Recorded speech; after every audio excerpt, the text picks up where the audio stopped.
Adelante. Muy buenas tardes, bienvenidos a la Expo Virtual Oil and Gas, a este quinto panel de la serie que nos está convocando Oil and Gas Alliance y Petróleo y Energía. Queremos agradecer a los medios Global Energy, Energía Hoy y Petroquimex por habernos convocado el día de hoy. A nombre de los participantes de este panel, pues les hacemos un agradecimiento especial. También quiero mencionar a los patrocinadores de esta expo. Primeramente, Valero Energy, que es líder a nivel mundial como productor, distribuidor y comercializador de combustibles y productos petroquímicos. Valero Energy llegó a México para contribuir a la seguridad energética del país a través de una sólida plataforma de almacenamiento, transportación, abastecimiento y comercialización de combustibles con los más altos niveles de calidad. También a nuestro segundo patrocinador, DEMAR, empresa 100% mexicana, comprometida con la industria energética, en especial con el sector petrolero. Su esfuerzo se enfoca en fortalecer al sector en México y a contribuir con el bienestar del país. Es destacable que han logrado 77 millones horas hombres sin accidentes. Y finalmente, un agradecimiento también muy especial para Endres & Hauser. Estos son nuestros patrocinadores y nuevamente les doy la bienvenida a todos los que están presenciando este panel.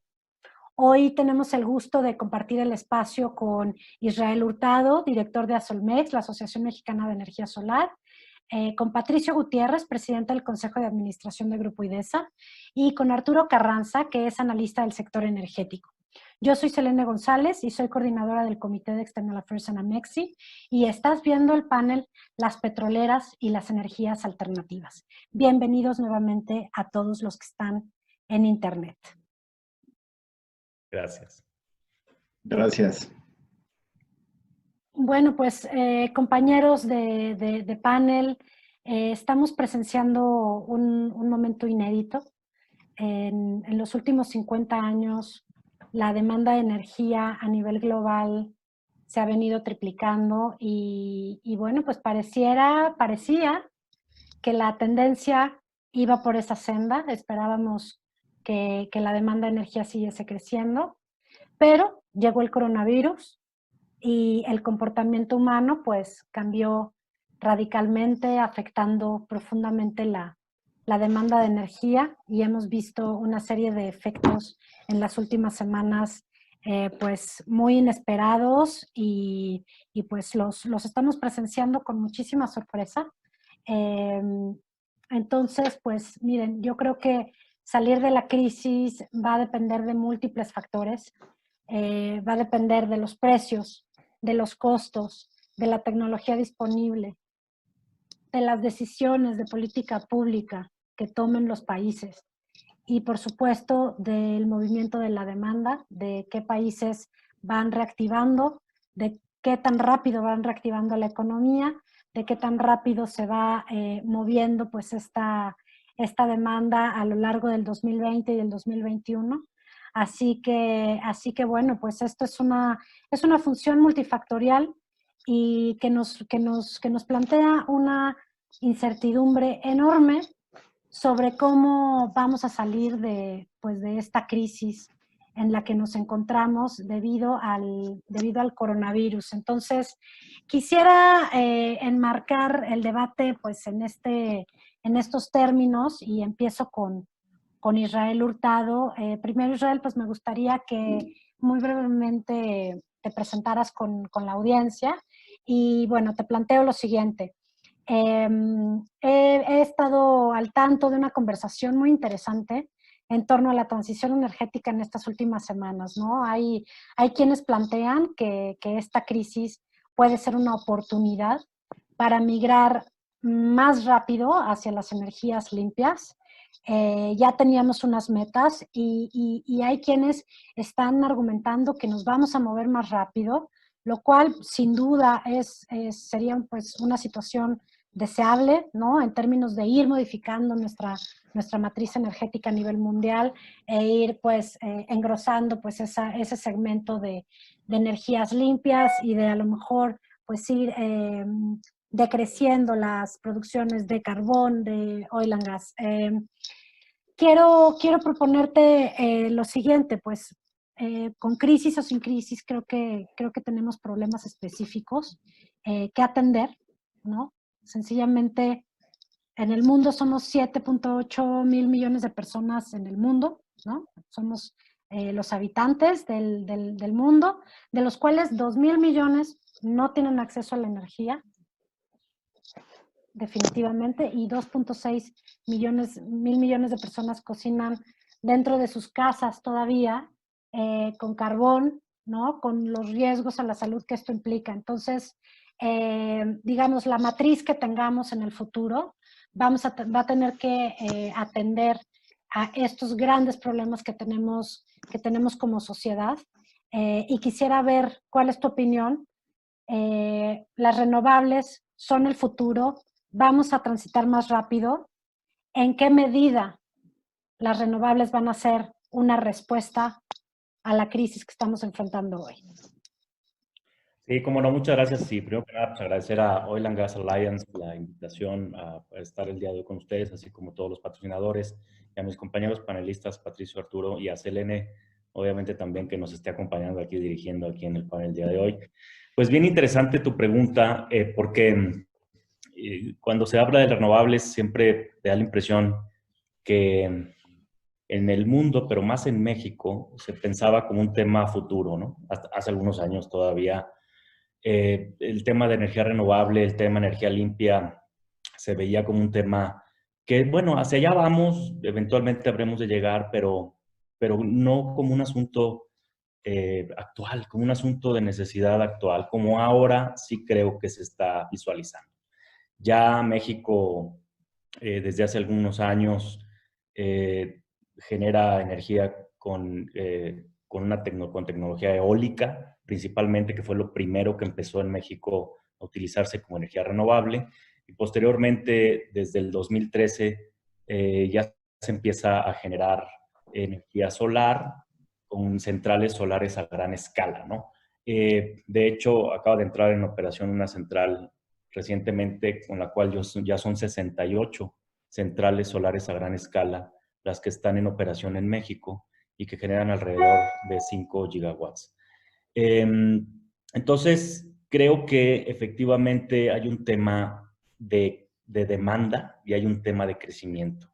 En México, para situarnos aquí en el país, hay un crecimiento de la demanda aproximadamente del 3% anual. O sea, cada año tenemos que estar considerando ese crecimiento para nuestros planes de generación, para el sistema eléctrico nacional.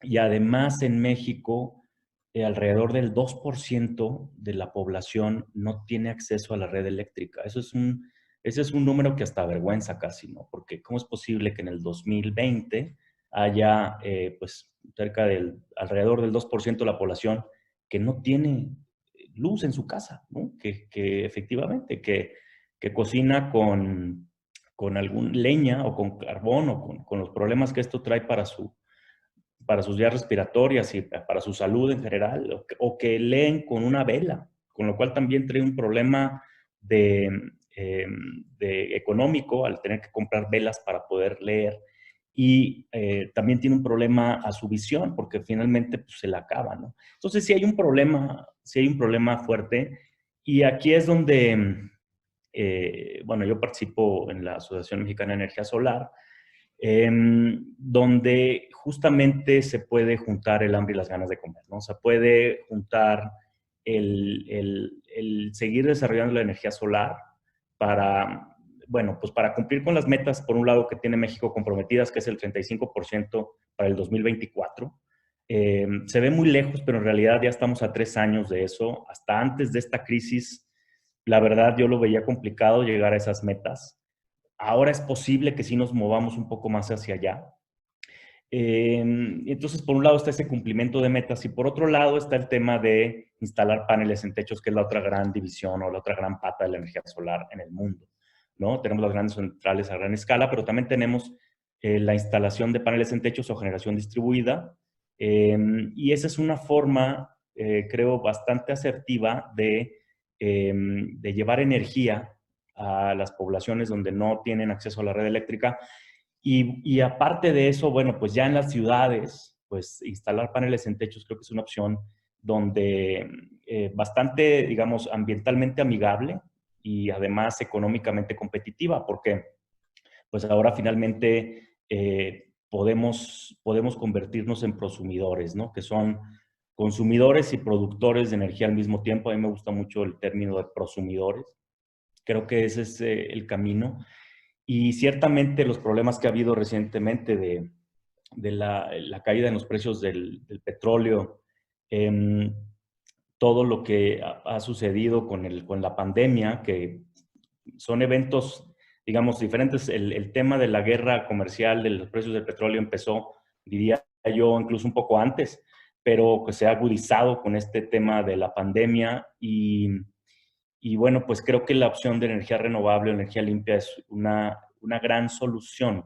Claro, no podemos negar que todavía en México y en el mundo el principal insumo para generación es los hidrocarburos. Eso hay que reconocerlo y bueno, pues no podemos negarlo. Hay definitivamente diferentes insumos de generación o de hidrocarburos que son digamos, más viables económicamente o ambientalmente, digamos, no tan contaminantes, pero sí, eso es una realidad que hay que considerar. Pero sí, lo que sí creo que debe hacer, para no extenderme ya más, pero sí creo que debe hacer la autoridad actualmente y los gobiernos y todas las organizaciones que se dedican al tema de análisis y de implementación de políticas públicas y de regulación, es el voltear a ver a las renovables e incorporarlas en el portafolio definitivamente de generación. Creo que el no hacerlo así traerá consecuencias importantes en el futuro, traerá un incumplimiento de metas y definitivamente lo peor que puede pasar es que tengamos problemas, como ya se augura, de cambio climático en el futuro, ya no tan lejano, sino más inmediato. Gracias. Muchas gracias, Israel. Pues muy interesante el planteamiento desde alguien que está muy en contacto con el tema de energías limpias y de la implementación, pues, de generación distribuida y todas estas técnicas que tenemos disponibles hoy día en México. Me gustaría que nos movamos un poquito hacia un aspecto que a mí me parece fundamental en la transición en la transición energética, que es, pues, el papel del gas natural. Se ha hablado mucho sobre que es un elemento bien importante para que podamos hacer esa transición hacia una matriz en la que podamos usar más energía renovable. Y para hablar sobre esto, me gustaría preguntarle a Arturo Carranza, ¿qué crees que va a pasar en este mercado? Sabemos que desde el boom en Estados Unidos de 2014, 2016, del shale, hasta la guerra de precios que estamos viendo, que vivimos recientemente, en la que pues se han puesto en situación muy crítica algunas de estas empresas de shale en Estados Unidos. Pues bueno, ¿qué va a pasar, ¿no? Con el gas natural, ¿qué piensas que va a haber en este mercado? ¿Se va a favorecer el paso, esta crisis de shale, lo que está pasando en el mercado de gas natural, va a favorecer a las energías limpias o va a favorecer a energías menos limpias que el gas natural? Creo que ahí vamos a encontrar un buen dilema que va a depender, insisto, de todos los factores que juegan en esta ecuación: los costos, los precios, la demanda, la tecnología. ¿Qué opinas, Arturo? Gracias, Selene. Primero, déjame saludarte con muchísima emoción. Es un gusto poder compartir panel contigo, poder compartir panel también con Israel y con Patricio. Agradecer desde luego a Oil and Gas Alliance por la oportunidad de conversar sobre estos temas que están tan en boga, ¿no? Hoy en día es difícil escaparse con los amigos en el trabajo de estas discusiones con respecto al impacto que la crisis del COVID tiene en el sector energético, y qué mejor que hacerlo con expertos como los que tengo la fortuna de acompañar hoy en día. Antes de empezar a contestar tu pregunta, Selene, déjame darte 3 líneas sobre mi semblanza. Soy analista y consultor independiente del sector energético. Fui socio consultor en el despacho Solana Consultores, donde trabajé más o menos por 10 años asesorando a empresas públicas y privadas del sector energético. Después me moví al Instituto Nacional de Administración Pública, fui jefe de oficina del presidente, me tocó elaborar documentos de análisis en la administración pública, y actualmente soy asesor de un consejero independiente de la Comisión Federal de Electricidad. Pero prácticamente ahorita mi pasión es analizar y consultar temas energéticos. Y bueno, habiendo dicho esto, ahora sí me voy a enfocar un poco a tratar de responder tu pregunta, que es ¿qué va a pasar en el mercado energético? ¿Qué papel va a jugar el gas natural? Y para tratar de contestar esta pregunta, Selene, déjame dar un poco de contexto. Ya hablabas tú sobre el impacto que la crisis sanitaria ha tenido en el sector energético. Principalmente yo creo que el impacto ha estado en la industria petrolera. La caída de los precios del petróleo, algo inédito, algo histórico, ha hecho que las empresas petroleras replanteen sus planes de inversión.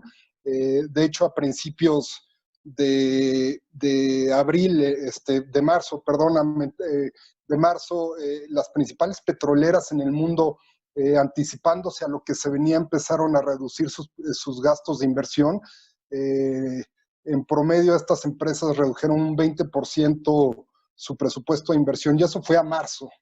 Desde luego que este replanteamiento en sus portafolios de negocio va a tener un impacto en la producción de petróleo y también de gas natural. Eso hay que tomarlo en cuenta, ¿no? El replanteamiento en el portafolio de negocio de las principales petroleras en el mundo a principios de marzo va a tener un impacto en la producción de hidrocarburos que se va a tardar en materializarse, ¿no? Pero desde luego que va a tener un impacto. Llama la atención, y aquí me gustaría poner un énfasis en el tiempo en que se tardaron de instrumentar estos ajustes a sus portafolios de negocio. Selene, fue a principios de marzo. Eso nos habla de la oportunidad que tienen las empresas, la visión que tienen estas petroleras para afrontar una crisis económica, energética de dimensiones inusitadas. A principios de marzo, insisto, aquí en México la principal empresa petrolera hasta esta semana está anunciando un recorte a su gasto de inversión. Y eso es muy importante porque tú hablabas, Selene, de lo que va a pasar en el futuro y mencionabas palabras más, palabras menos, que vamos a terminar saliendo de esta crisis y que vamos a construir una nueva realidad. Yo coincido totalmente contigo, pero aquí el tema es qué tanto nos vamos a tardar como planeta, o sea, la economía global, qué tanto se va a tardar para construir una nueva realidad, y también como país, qué tanto como país nos vamos a tardar en salir de esta crisis y en construir una nueva realidad. Israel ya hablaba un poco de que también esta crisis sanitaria es una oportunidad para las energías renovables. Coincido totalmente, pero aquí vuelvo a poner el dedo en la llaga, es decir, qué medidas vamos a tomar como país para salir cuanto antes de la crisis y para construir una nueva realidad. Y en este sentido, Selene, ahora sí voy dando entrada a la respuesta a tu pregunta. ¿Qué papel va a jugar el gas natural? Bueno, el gas natural desde luego que va a jugar un papel relevante. Si ya venía siendo el hidrocarburo de la transición por el tema de que producirlo no conlleva inversiones muy altas, es decir, el precio del gas natural ha estado relativamente bajo y estable. La expectativa es que con esta crisis a nivel global, el gas natural continúen siendo el hidrocarburo de la energía de la transición. Estimaciones del Banco Mundial sugieren que el precio del gas natural caerá 25% en el 2020 con respecto al 2019. El Banco Mundial le da un valor de $2 por millón de BTU al gas natural en el 2020 y se recuperará ligeramente hacia el 2021. Pero si les estoy mencionando, si les estoy compartiendo algo de datos con respecto a los precios del gas natural, es únicamente para señalarles, uno, que va a continuar siendo la principal fuente de energía de transición por el tema de precios bajos y estables. En Norteamérica va a seguir registrando los precios más bajos y estables, independientemente de que en Estados Unidos se va a registrar una reducción en la producción de gas natural producto de la coyuntura que ha generado en la industria petrolera, la crisis sanitaria. Independientemente de eso, todavía va a haber, la expectativa es que continúe una producción sólida, una oferta sólida de gas natural y con precios estables. Entonces, en función de eso, y para cerrar mi primera intervención, me gustaría nada más sintetizar lo que he dicho un poco, Selene. Primero, la crisis sanitaria, desde luego que ha tenido implicaciones severas para la economía global y para el sector energético de manera particular. Dos, el gas natural va a continuar siendo la energía de transición por su bajo costo, independientemente de que la oferta se pudiera ver reducida. Y tres, creo que hay que utilizar el gas natural, las ventajas que nos da estar junto al principal país productor de gas natural en el mundo para transitar a las energías renovables, pero creo que las energías renovables son una apuesta que deberíamos tomar muy en serio para poder salir más rápido de la crisis económica y para construir una nueva realidad energética, no solo en el mundo, sino aquí en México. Y eso es mi participación, Selene.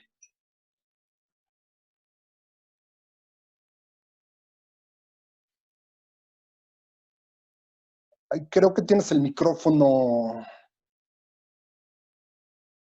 Gracias. Muchas gracias, Arturo, por tu primera participación. Aquí me dejas unas líneas muy claritas para regresar contigo en un segundo bloque. Me muevo ahora a que Patricio se presente primeramente con el auditorio, nos diga en términos generales a qué se dedica y un poquito a qué se dedica el grupo IDESA, que es el grupo para el que él trabaja. Y te planteo lo siguiente, Patricio. Estamos planteando que la transición, de alguna manera, se trata de movernos de los fósiles a las energías limpias. Y sí, en buena medida, pero creo que la transición también tiene que ver con los efectos en las condiciones de vida de los seres humanos y de la mejora en nuestro entorno. Y aquí las empresas que se dedican a la petroquímica, empresas de oil and gas, están ejecutando estrategias para movernos hacia la reducción de emisiones y que de alguna manera podamos hacer este balance en esta transición que va a ser muy importante. Entonces, me gustaría, como te decía, que te presentaras y luego te planteo la pregunta más concretamente. ¿Cómo juega el segmento petroquímico en esta transición? ¿Y cómo conciben su participación en este cambio de matriz energética ¿Y alguna hipótesis que traigas sobre qué va a pasar con tu segmento hacia adelante una vez que podamos reactivar la economía? Claro. Selene, muchísimas gracias. Un gusto estar aquí contigo, con Arturo y con Israel. A Oil and Gas, muchísimas gracias por la invitación a participar en este interesante panel. Soy Patricio Gutiérrez, presidente del Consejo de Administración de Grupo IDESA. Grupo IDESA nace como una empresa petroquímica, aunque hoy somos una empresa que va un poco más allá de ser solamente petroquímica. Estamos en distribución de productos químicos, petroquímicos.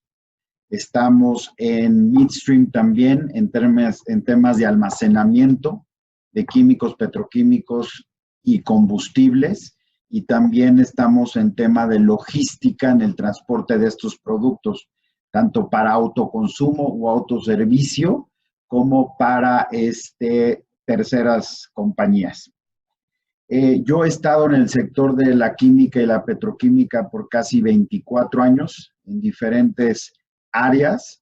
Y hoy a lo que me dedico, bueno, pues es a dirigir a Grupo IDESA, uno de los pioneros en la industria petroquímica, el cual siempre ha sido un gran promotor del desarrollo de nuestra industria, porque es un eslabón fundamental para el desarrollo y mejora de muchas otras industrias, porque lo que producimos nosotros como industria son insumos de todo tipo para mejorar la vida diaria de todos nosotros. Entonces, aunque somos el último eslabón en un sector energético, al final ese eslabón es el que da paso a muchos insumos aguas abajo en la transformación de productos.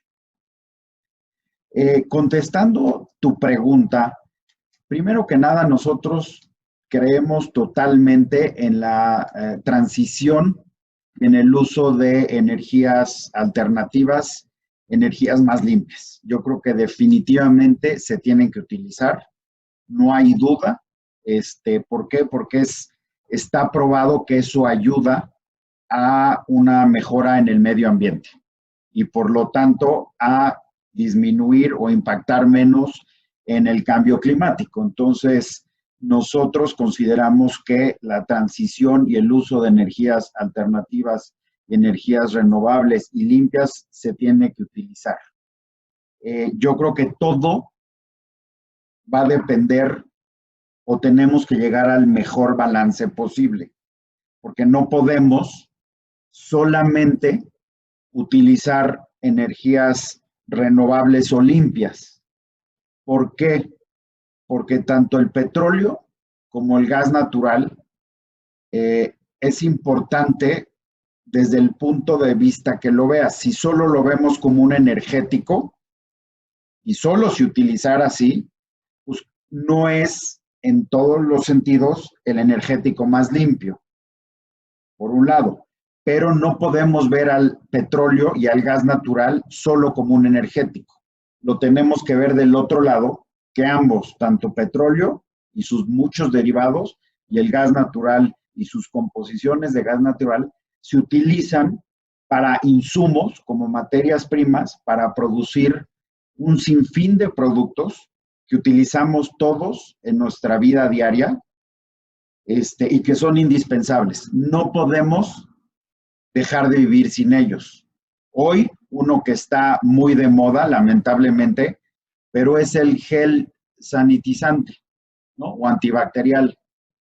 Eso nace de derivados del petróleo y del gas natural. Entonces, si dejáramos de producir esos, al final tendríamos que buscar otras formas que a lo mejor son más complicadas de obtener, o otros insumos más caros y a lo mejor en el proceso menos limpios de lo que es un proceso industrial para conseguir esos insumos. Entonces, siempre es bien importante ver o tener el balance de petróleo y gas como energético y petróleo y gas como insumo de derivados para hacer muchísimos productos En el tema de salud, hay un sinfín de productos que se utilizan como plásticos, que no podría la industria de la salud, los hospitales, vivir sin eso. ¿Y de dónde sale? Del gas y del petróleo, ¿no? Entonces, es bien importante tener un balance, es bien importante que los procesos industriales, desde la extracción, toda la cadena hasta el último eslabón de la petroquímica, ya como insumo para alguna transformación, se conviertan en procesos industriales eficientes y procesos industriales con los más altos estándares en términos de medio ambiente o afectación al medio ambiente. Y ahí me paso un poco a tu pregunta del tema de cómo, si podríamos o no vivir sin la petroquímica y cómo nuestra industria contribuye a el mejoramiento del medio ambiente en muchos términos. Por un lado, la industria petroquímica a lo largo de muchísimos años ha sido pionera en mejorar y volver más eficiente todos sus procesos en términos de consumo de energía, que al final ayuda a la reducción de emisiones, mayor eficiencia en términos de emisiones mismas, en descargas de algún producto o descarga del agua que se utilizan en los procesos industriales de petroquímica. Entonces, es algo que nosotros llevamos haciendo por años, si no casi por un siglo entero, que ya tiene más de un siglo la industria petroquímica, donde siempre hay avances tecnológicos para que los mismos procesos se vuelvan más eficientes y más amigables con el medio ambiente y prácticamente hagan un balance cero de energía, donde todo lo que está alrededor del proceso se consuma. Si un proceso petroquímico es exotérmico, que quiere decir que genera calor o que genera vapor, bueno, ¿cómo capturamos ese vapor para transformarlo en energía, utilizarlo dentro del mismo proceso o utilizarlo en un proceso secundario? Nuestros mismos productos que producen la industria petroquímica, al final contribuyen de igual manera a que el medio ambiente sea mejor y sea más sostenible y sea sustentable. Decía yo al principio que hay muchísimos productos de los cuales no podríamos vivir. Voy a mencionar uno, el plástico, que está tan satanizado. Pues hoy estamos viendo en esta crisis sanitaria que es indispensable el plástico. No podemos vivir sin él. Lo importante es ver cómo lo producimos y luego cómo se transforma en diferentes productos para que esos productos al final se reciclen y formemos parte del concepto de la economía circular. Nosotros estamos a favor del reciclado y de reutilizar y de reducir. Pero eso solo lo podemos hacer nosotros como industria si estamos enlazados con nuestros clientes y los clientes de nuestros clientes para que al final todos hagamos un círculo en donde esa economía circular contribuya al medio ambiente para que haya menos desechos. Como estrategias de empresas y de industria, la industria química es una de las únicas industrias en el país, la cual fue gran promotor de todos los acuerdos para las reducciones de emisión de CO2 a la atmósfera. Y fue la única, o de las únicas, porque no estoy seguro, creo que la cementera también lo hizo, donde hicimos la medición, la línea base de dónde estábamos parados nosotros hoy como industria y poner las metas para poder reducirlas y contribuir como país a los acuerdos que se llegaron. Entonces, nosotros estamos comprometidos en buscar esas reducciones, pero tiene que ser en acuerdo o en conjunto con muchas otras industrias, porque si nada más nuestra industria pone su línea base y es de las únicas que quiere contribuir a alcanzar el objetivo, lo que pasa es que nuestra industria no va a poder crecer porque pues tienes un techo, tienes un límite, ¿no? Entonces es importante que todos pongamos una línea base para que de ahí todos vayamos contribuyendo como diferentes industrias o sectores a ese objetivo que es lograr la menor emisión de CO2 a la atmósfera. Eso más o menos en general sería mi respuesta. Y si me permites, yo quisiera hacer un comentario de lo que dijo Arturo del gas natural como insumo para generación de energía. Yo creo que en un sentido tienes razón, que el gas natural es un elemento fundamental para la producción de energía eléctrica porque se ha comprobado que es de lo más amigable al medio ambiente, aunque pues tendremos que ir poniéndole, si quieres, un techo para poder ir sumando esas energías alternativas, renovables y energías limpias. Lo único que estoy en desacuerdo es que sí tiene un precio bajo y estable, pero el problema que tenemos es estructural, porque como tiene un precio tan bajo, entonces, ¿quién invierte en la extracción de gas natural para poder sacar gas natural y poder contribuir a lo que dijiste, ¿no? Entonces ahí hay una coyuntura que vive en nuestro país.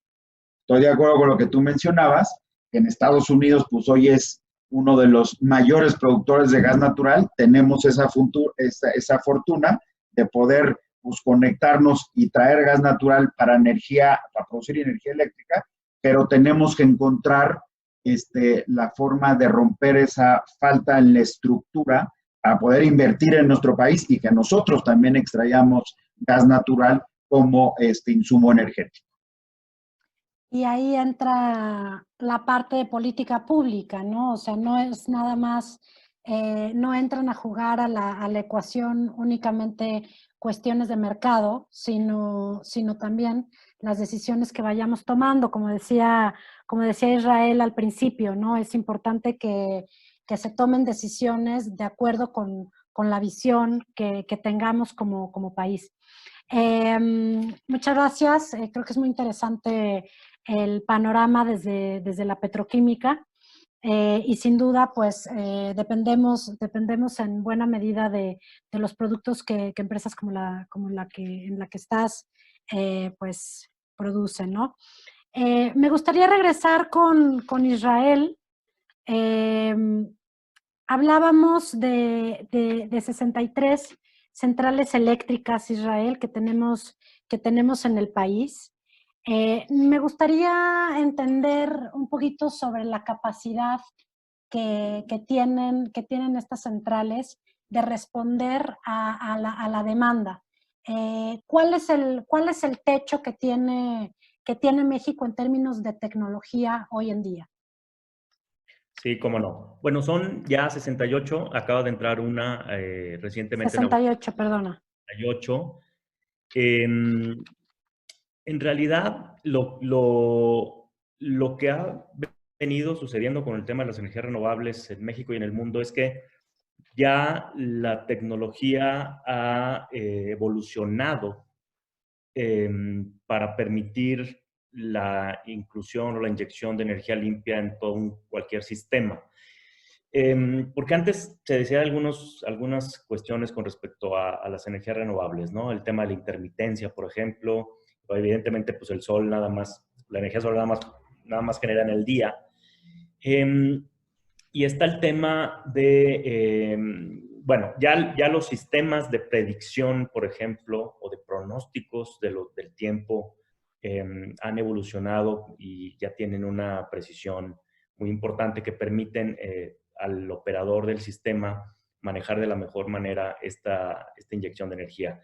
Pero también están temas como almacenamiento, por ejemplo, ¿no? El almacenamiento cada vez está más competitivo, tienen mayor capacidad ya las baterías que se utilizan para el almacenamiento, y ya se están explorando además otras opciones como es el hidrógeno. Actualmente las que se tienen, incluso en México ya hay una central solar que tiene almacenamiento hasta como por el 30% de su capacidad de generación, lo cual pues es bien importante.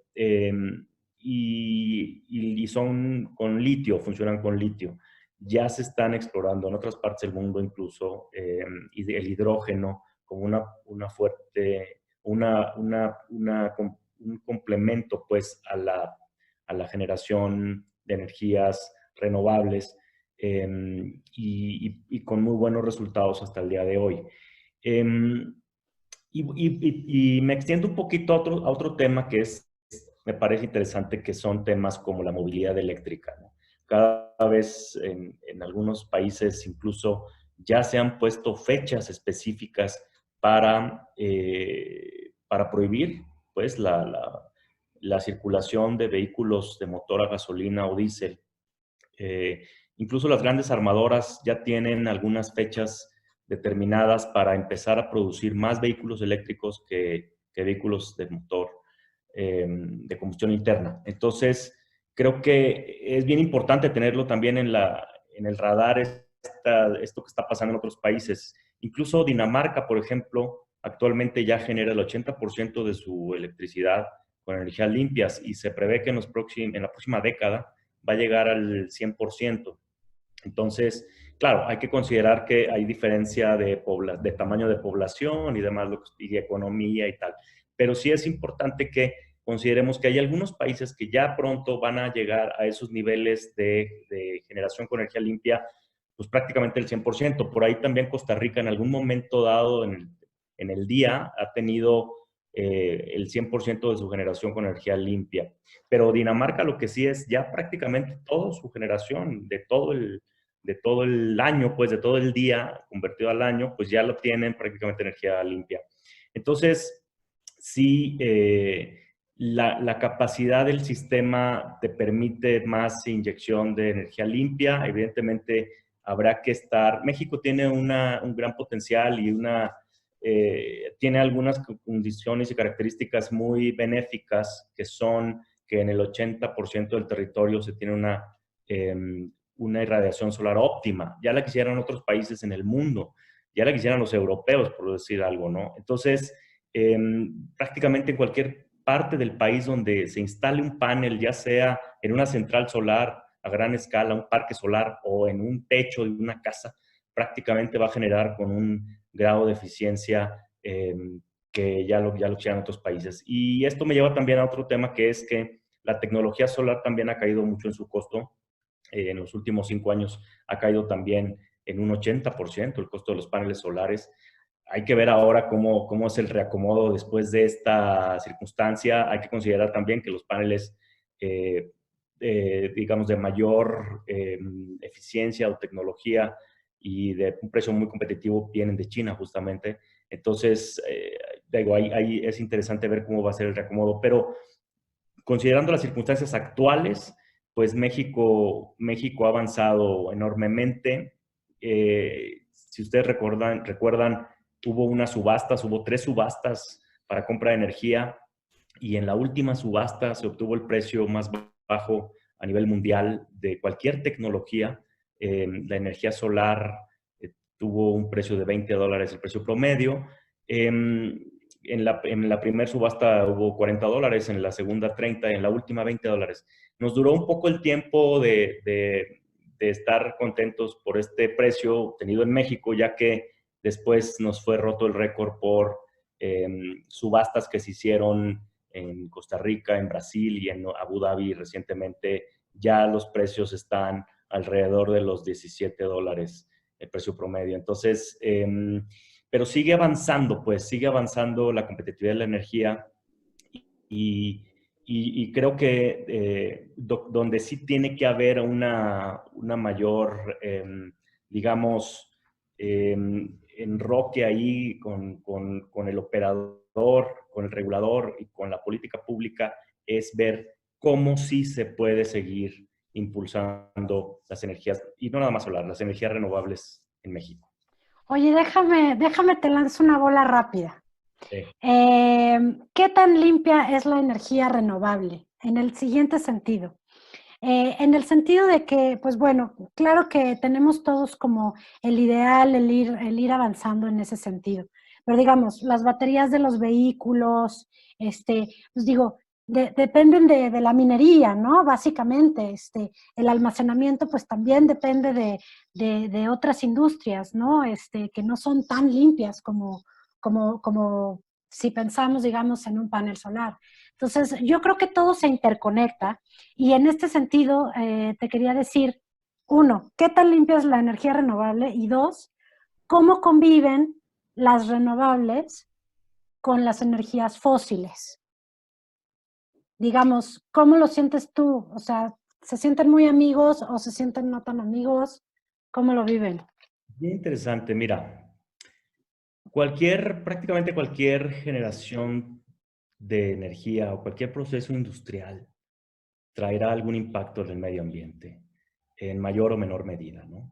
Desde la construcción de una casa en cualquier parte, o un fraccionamiento, o un desarrollo inmobiliario, ya trajo un impacto al medio ambiente en esa zona y ya trae además circunstancias adicionales de impacto, como es llevar agua, llevar la red eléctrica, el drenaje, el pavimento, en fin, todo eso, al final, no, ¿qué quisiéramos? Que no hubiera ningún impacto de ninguna tecnología, pero lo que sí creemos es que lo que trae menor impacto son las energías renovables.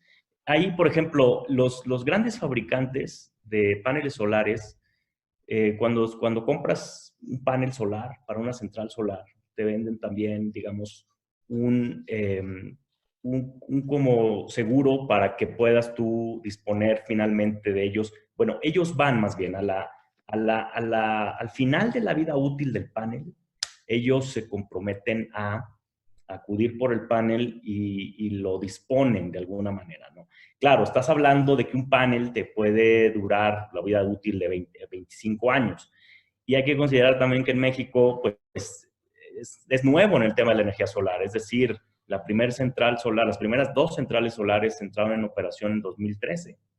En 2014 empezó en realidad el crecimiento de la energía solar en México. Por lo tanto, pues nuestros centrales solares que acaban de entrar en operación, pues imagínate un horizonte de al menos 25 años de esos paneles, ¿no? Entonces, ciertamente hay temas que resolver todavía en el futuro con respecto al impacto ambiental, pero sí seguramente, o más bien lo que se considera a nivel internacional es que tienen un menor impacto.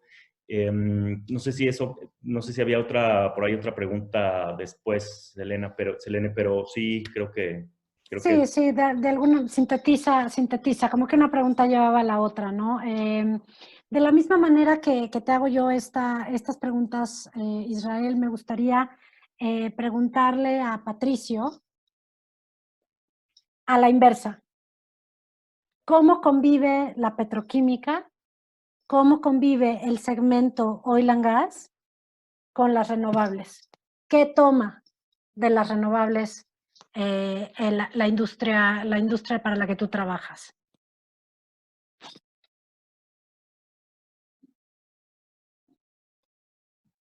Ya, perdón.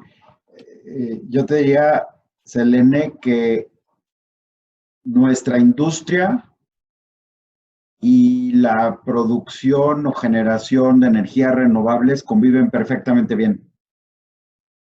No chocan, al contrario, se suman. Porque puedes tener tú un mini parque solar dentro de un complejo petroquímico para generar la energía eléctrica que requiere la planta. ¿Me explico? O sea, no necesitamos de la energía fósil como tal.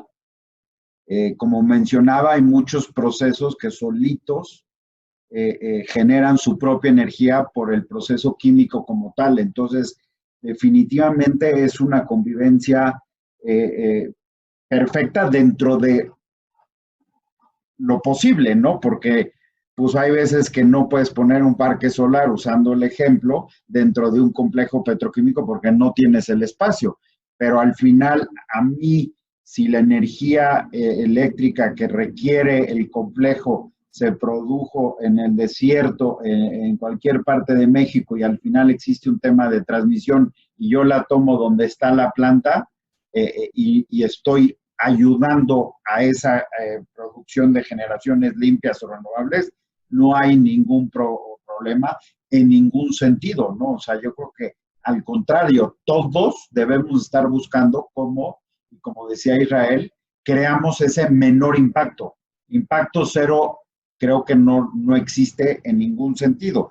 Si el día de mañana nos depositaran a cualquiera de nosotros en una isla desierta, sin nada de energía, al final nosotros mismos, por sobrevivencia, crearíamos un impacto probablemente negativo en esa isla, ¿no? Porque pues, necesitamos sobrevivir.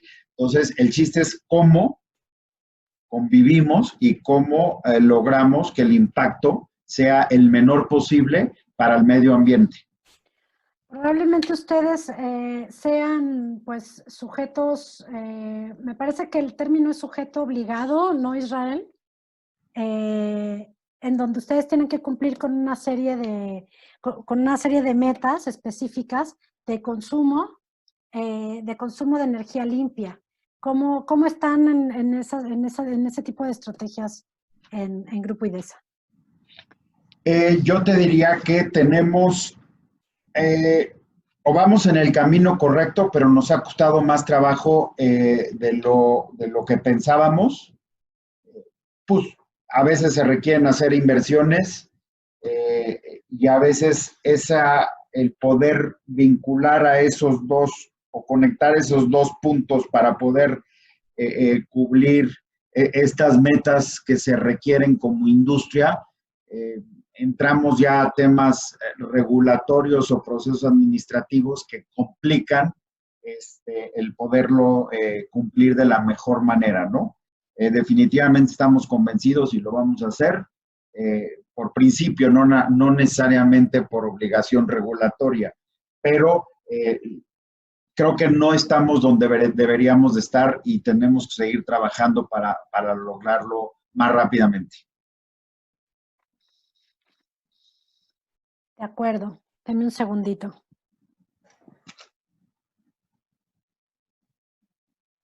Y yo te diría, mientras que lees, como ejemplo, pueden ver atrás de mí, la industria convive perfectamente con el medio ambiente. Ahí tenemos un pasto precioso que se utiliza como un campo de fútbol y atrás, a unos cuantos metros, una planta petroquímica, ¿no? Ah, pues deberías de invitarnos a jugar un partidito de fútbol, Patricio. Cuando pase esta situación, con muchísimo gusto. Totalmente, una gira como las que teníamos, Israel. Ah, exacto, ¿te acuerdas? Padrísimo. Sí, padrísimo.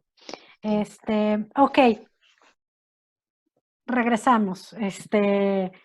Bueno, a ver, aquí me gustaría regresar con Arturo para hacerte las siguientes preguntas, que también es un poquito bola rápida, ¿cómo hacer estrategias para volver el carbón más limpio?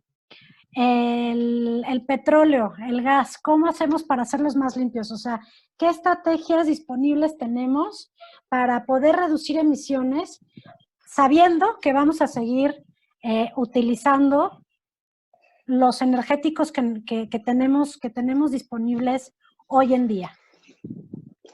Claro, Selene. Yo creo que la respuesta de bote pronto sería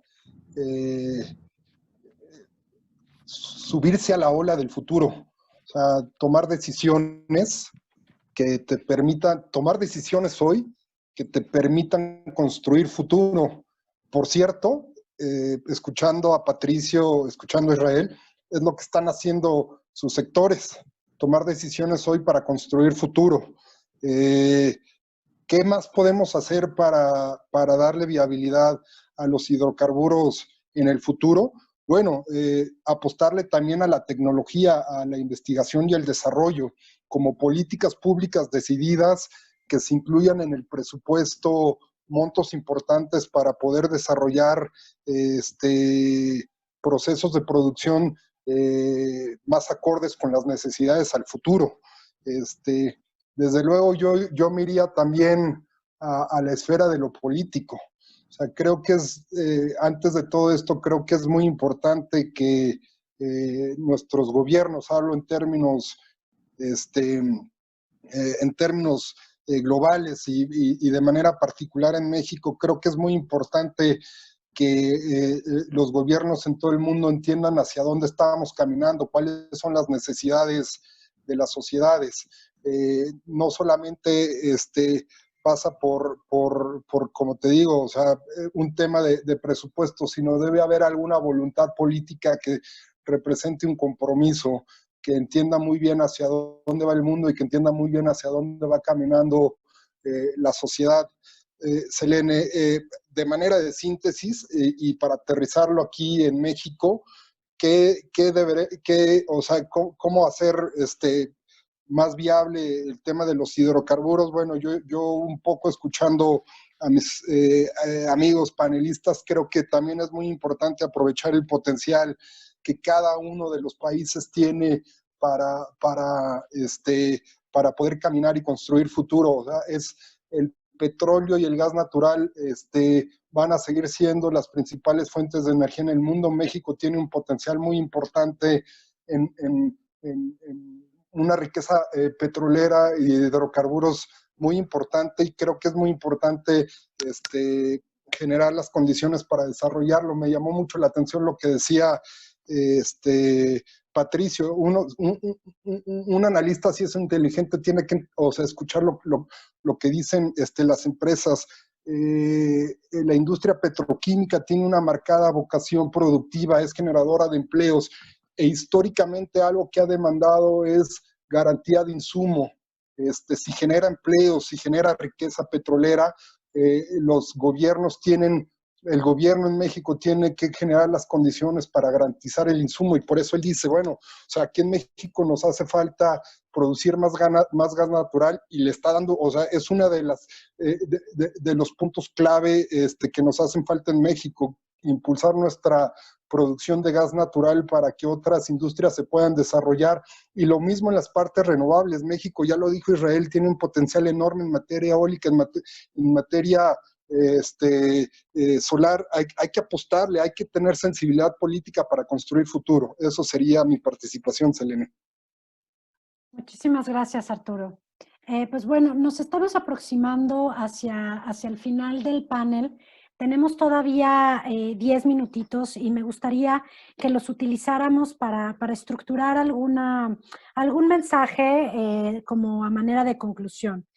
A ver, empiezo yo, y a partir de lo que se ha discutido a lo largo del panel, pues vamos sumando las ideas.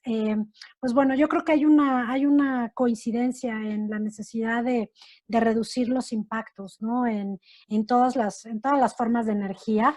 Si bien, como dice Israel, pues cualquier industria va a tener un impacto en el medio ambiente, ¿no? Ninguna forma de energía va a ser perfecta en ese sentido, pero sí que tenemos a nuestro alcance decisiones, y tenemos a nuestro alcance estrategias para ayudar a las metas simplemente del Acuerdo de París, ¿no? En reducir las emisiones de todas las industrias. Pues cada país tendrá sus propias estrategias. Entonces, pues ese es un gran objetivo. Segundo, pues es reducir, sino que es que terminar con la pobreza energética. Empezamos el panel hablando de cómo todavía hay gente que cocina con leña y que no tiene acceso a la red eléctrica. Entonces, pues sin duda este es un gran objetivo que ya teníamos antes de la crisis, pero que ahora con la crisis pues va a ser muchísimo más imperioso cubrir. Y otra, pues queremos, por supuesto, transitar a energías más limpias. Queremos transitar de carbón a gas natural y pasar a las renovables, pues es un gran objetivo en el que prácticamente estamos todos de acuerdo. Y finalmente también decir que en esta matriz energética pues tenemos que lograr este balance en donde hay que reconocer el lugar que tiene oil and gas y que no es bueno o malo per se, sino que tiene una función en la dinámica social que tenemos y que pues no podemos vivir sin los insumos que nos da este segmento. Entonces, digamos que a manera general es lo que he recogido de la plática. Entonces, voy dando la palabra. Si quieren, vamos con Patricio. ¿Qué mensaje nos podrías dar ya de conclusión y de salida desde el espacio que tú ocupas? Yo como mensaje final, lo que diría es que, y me gustó mucho lo que dijo Arturo, es, tenemos que aprovechar de la mejor manera lo que tiene cada quien. En específico, México, nuestro país, es un país que tiene recursos naturales abundantes en todos los sentidos y los debemos de aprovechar de la mejor manera.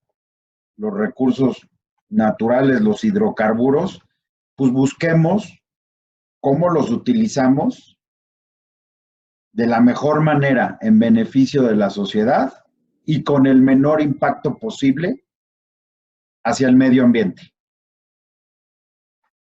Y dentro de esa búsqueda hay que convivir y ver cómo entrelazamos mejor lo renovable con lo fósil. Definitivamente tenemos que buscar cómo vamos a convivir. Por ahí dijeron hace un rato, bueno, pues claro que vamos hacia el transporte eléctrico, eso no hay duda. El transporte eléctrico en lo que es el transporte privado, déjenme decirlo así. Pero en otros tipos o medios de transporte, hoy en día no estamos ni cerca de poder utilizar una energía renovable. Los barcos que transportan contenedores, pues van a seguir teniendo que utilizar diésel. Evidentemente el diésel que menor impacto al medio ambiente tenga, pero pues ¿de dónde va a salir diésel? Del petróleo que extraíamos y lo refinamos. Entonces, todo está interlazado. Entonces, tenemos que seguir buscando, igual, aplaudo lo que decía Arturo, seguir invirtiendo en investigación y desarrollo para contribuir mejor hacia el medio ambiente.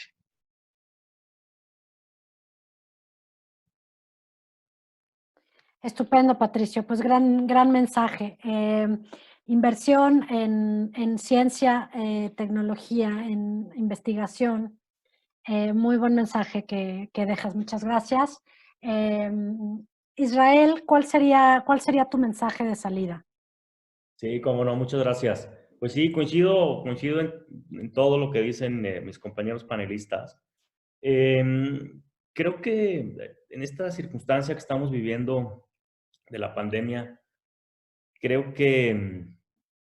yo creo que el mundo, el planeta, pues nos ordenó un respiro, ¿no? Nos ordenó un descanso, digámoslo así, ¿no? O sea, creo que todas las sociedades, todo el mundo, desde la vida cotidiana hasta las grandes industrias que tuvieron que parar, la mayoría, digo, hay algunas que se han determinado como esenciales, que esas continúan trabajando, pero aún y así han bajado un poco su nivel de producción.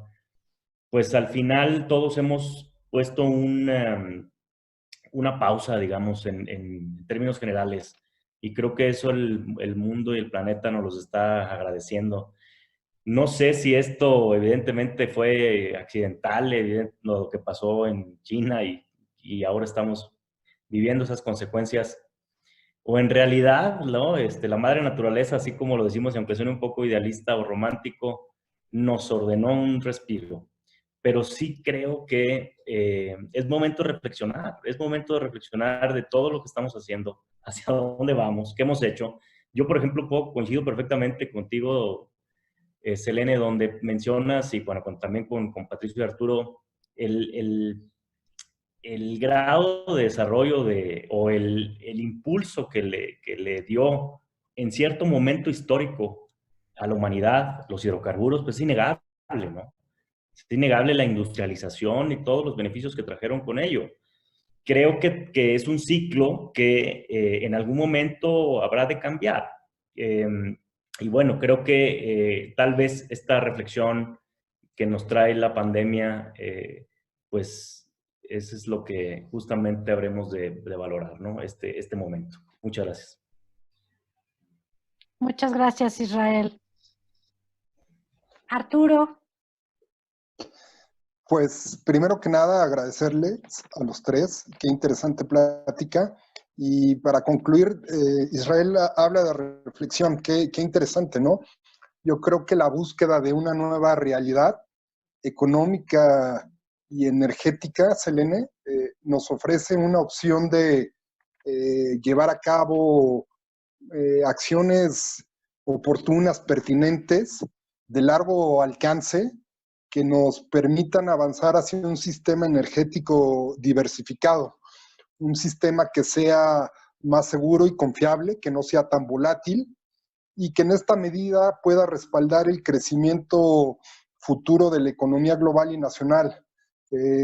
La apuesta, pues, o la conclusión es, tenemos una oportunidad, hay que aprovecharla. Muchísimas gracias, Arturo. Creo que le das al clavo, ¿no? En términos de la necesidad de la diversificación y de buscarnos la vida para que no tengamos entornos tan volátiles y podamos de alguna manera planear mejor. Y respecto a lo que dice Israel, a mí personalmente lo que me deja de reflexión todo esto, pues es el que tenemos que revisitar las prioridades, desde las prioridades nacionales, desde lo más micro hasta lo macro, nacionales, internacionales, reflexionar sobre las prioridades que tenemos en términos de salud, en dónde colocamos el tema de salud en la gama de prioridades que tenemos, dónde se coloca el tema de la energía, que sin duda ha jugado un papel importantísimo en esta crisis, todo lo que ha pasado en este segmento.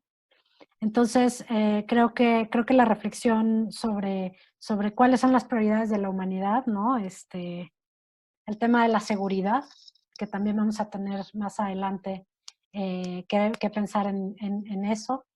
Si no es que, bueno, en México, por supuesto, es un tema permanente, pero bueno, creo que nos trae todas estas preguntas, como incluso que van más allá del tema que nos convocó en el panel, ¿no? Entonces, pues bueno, creo que ha sido muy interesante para todos convivir, compartir en esta cuarentena, y pues simplemente darles las gracias a los tres por haber estado en el panel. Gracias a ti. Muchas gracias, Selene. Gracias a todos también, a mis compañeros. Muchas gracias.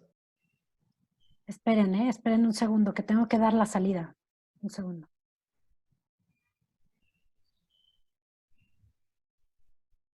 Bien. Pues muchísimas gracias a toda la audiencia que ha podido seguir el panel de hoy, que es el quinto panel de la Expo Virtual Oil and Gas. Nuestro panel se ha llamado Las petroleras y las energías alternativas. Espero que lo hayan disfrutado. A nombre de los participantes del panel, agradecemos nuevamente a Oil and Gas Alliance, a Petróleo y Energía, y a los medios Global Energy, Energía Hoy y Petroquimex. Una mención especial a nuestros patrocinadores, Valero Energy, Temar y Anderson Hauser. Muchísimas gracias por acompañarnos esta tarde. Muchas gracias.